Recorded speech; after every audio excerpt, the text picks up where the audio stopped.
Hello guys, আসসালামু আলাইকুম। এটা আমাদের একটা মুরগির খামার, ছোট পরিসরে ছাদের উপর করা একটি একটি পরিবার, একটি খামার। তো এই খামারে আমরা নিয়মিত মুরগি পর্যবেক্ষণ এবং রক্ষণাবেক্ষণ করতে থাকি এবং করি। আর মুরগি প্রায় সময় অসুস্থ হয়ে যায়, ওদেরকে প্রয়োজনীয় ওষুধ সরবরাহ করতে হয় এবং নিয়মিত খাবার দাবার দিতে হয়। মুরগি লালন পালন একটু কষ্টসাধ্য।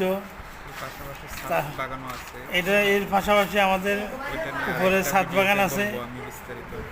এটাতে এই সম্বন্ধে আমি আমার পরবর্তী ভিডিওতে বিস্তারিত বলবো।